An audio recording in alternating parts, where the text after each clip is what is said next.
Ahora, ha ocurrido en los últimos días, sobre todo el cierre del año anterior y principio de una situación que no se venía dando desde hace algún tiempo, y es concretamente lo que ocurrió en el puerto de Acajutla.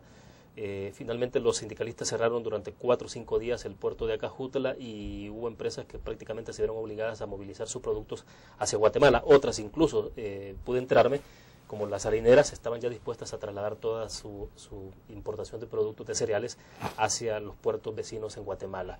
Esto, digamos, ¿cuál es el mensaje que se está enviando? Porque, bueno, digamos, en un momento en que la situación económica está bastante precaria en nuestro país y que se requiere de generar mejores condiciones, ocurre este tipo de hechos que no se tenía desde hace algún rato. Generalmente las huelgas las promueven grupos pequeños pagados. En el tiempo del presidente Saca casi no hubo huelgas, porque él pagaba para que no las hubiera. Yo creo que fue un error, porque pagar demasiado rompe la institucionalidad. Si en Acajutla hubo intencionalidad política de decirle, mira, Mauricio, no se te olvide que nosotros podemos hacer movilizaciones, hay quienes lo piensan, yo no tengo ninguna evidencia. Lo que sí que yo fui personalmente a Acajutla a comprar pescado, estaba vacacionando por ahí, y había mucha gente enojada con los sindicalistas. ¿Dónde queda ahí donde están estos hijos de tantas ahí estorbándonos? Generalmente las huelgas las hacen grupitos pequeños que no son necesariamente los que dicen defender los intereses de quienes, sino que son agitadores profesionales. En el de Acajutla se localizó personal que no pertenecía ahí. Bueno, pero es una situación bastante complicada, porque finalmente en el caso de las harineras sí, alguien me decía, por ejemplo, que si la tonelada de harina cuesta, por ejemplo, o del grano cuesta $450, si ellos llegaban a movilizar sus productos vía los puertos de Guatemala, implicaba por lo menos $40 o $50 por tonelada.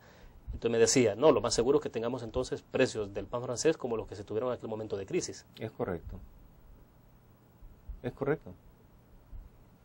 Bueno, nos quedamos en este punto, vamos a la última pausa comercial. Cuando regresemos hablemos un poco de cuál es el rumbo que está tomando la derecha, sobre todo el Partido Arena. Vamos a la pausa, volvamos.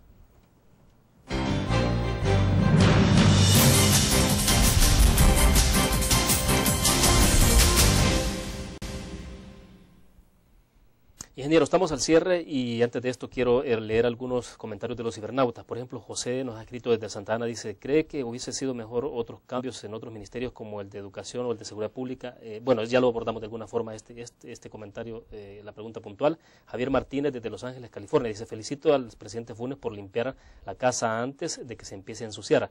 El entrevistado dice, ¿podría hablar de 20 años de corrupción en los gobiernos anteriores? Es como una pregunta puntual.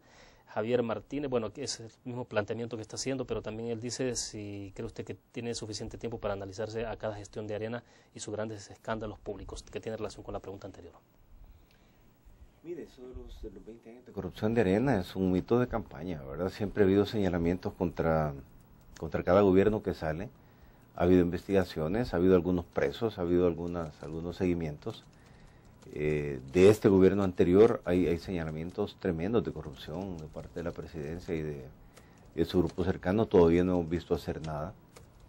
Mucho se habla de un pacto en el cual el presidente Saca se protegió. Lo de los ¿Pacto del presidente Saca con quién?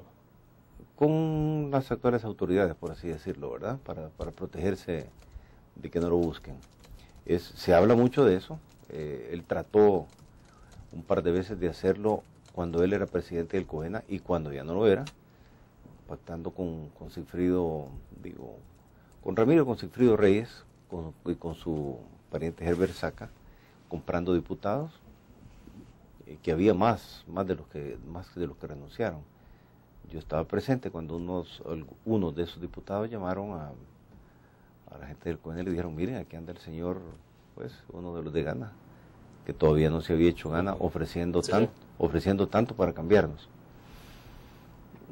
¿Qué estaba buscando en ese momento? Estaba buscando una Corte Suprema de Justicia favorable para el frente, para los cambios que pudiera hacer, para los cambios revolucionarios que pudiera hacer en el futuro, para pavimentar su camino, a cambio de un fiscal amigable a él y a sus amigos para que no investiguen las enormes o la enorme cantidad de señalamientos que hay de corrupción durante su gobierno.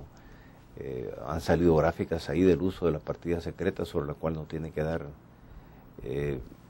teóricamente no tiene que dar cuentas, pero sí debiera, ¿verdad? Bueno, que es al final, entiendo que es un decreto que está en vigencia y que el presidente Funes tampoco ha dicho si lo va a derogar esto o cuál va a ser. Independientemente de lo que haga, los presidentes anteriores, los 3 presidentes anteriores manejaron partidas secretas.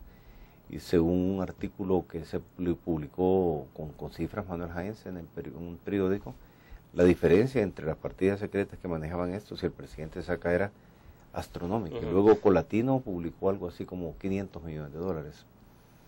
Aunque hayamos tenido el finiquito más rápido de la historia, que el PCN se conoce porque no le da finiquitos a nadie para tener la cola pateada y negociar las oscuras cosas que ellos hacen.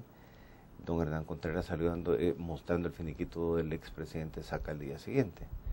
Pues creo que para la sanidad del país, el fiscal y todos deberían investigar de oficio el destino de esos fondos y destapar para dónde fueron, porque de otra manera la institucionalidad del país se ha perdido. Ahora, ingeniero, sobre el caso particular de Arena, ¿cuál es el futuro de Arena o de qué depende de su futuro? ¿Es tanto de lo que puedan hacer internamente en este reacomodo que están pasando o va a depender de lo que haga o no haga el FMLN? No, mire, yo creo que Arena puede fortalecerse siempre y cuando trabajen profundamente en sus bases, que es lo que tienen que hacer ahora.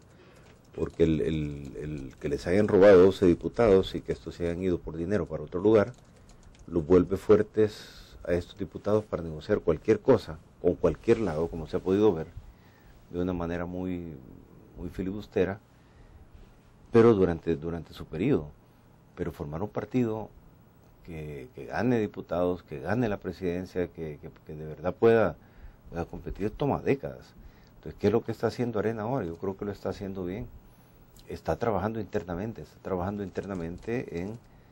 en cambiar la forma en que el presidente Saca se había adueñado del partido y que había trabajado un partido a base de dinero, todo el mundo estaba pagado ahí, sustituyéndolo por gente que trabaja con mística y con deseos. Todavía queda gente de él adentro y es muy posible que no haya que destruirlo todo, pero si Arena sabe trabajar profundamente como las raíces de un árbol, la marca es fuerte. Y hay quienes sostienen que el presidente Saca quiere apoderarse de Arena, que ese es su verdadero propósito, porque es un hombre inteligente, es un operador político muy astuto y comprende que hacer un partido político nuevo no lo va a llevar a ningún lado muy rápidamente. No creo que se lo permitan. Entonces, lo que haga o no haga el FMLN, pues sí, ¿verdad? Pero es que se necesita un partido que cambie, como ha sucedido ahora, se necesita relevo en el poder y se necesita una oposición fuerte para que la democracia funcione. El FMLN y el gobierno necesitan que Arena sea un partido fuerte. Y una cosa muy importante, que los partidos y los gobiernos trabajen por principios y no por dinero y por enriquecimiento personal, que es el señalamiento más fuerte que flota sobre la clase política, y es algo que ustedes los comunicadores tienen que ponerle más cuidado. Bueno, perfecto, ingeniero, se nos agotó el tiempo, le agradezco que haya compartido, muy amable. Encantado. Terminamos de esta forma la entrevista en línea, les espero mañana a las 8:15 de la mañana en otra entrevista, siempre desde la sala de redacción de la prensa gráfica. Buenos días.